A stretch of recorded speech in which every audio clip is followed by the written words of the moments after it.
وأنصح وأؤكد أن ما يمر أحيانا في رمضانات كثيرة يأتي أقوال تدرج بين الناس أن تواطأت الرؤية، أن مثلا 24 أو 25 هذه السنة تواطأت الرؤية على كذا.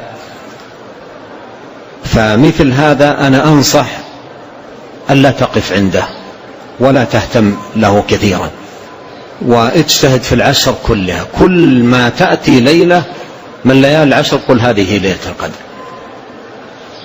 إذا كان ابن مسعود يقول اطلبوها في الحول كله، فلنقل نحن بضعفنا اطلبوها في العشر كلها.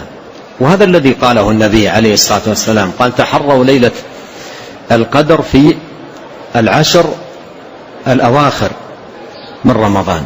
ولهذا لا تقف عند شيء من هذه الأمور، واجتهد في العشر حتى ليلة 30. إذا كان الشهر تاما ليلة 30، وكثير من الناس يعني ربما يضعف، قل هي الليلة ولعلها هي ليلة القدر، واجتهد حتى تصبح، حتى يطلع الفجر.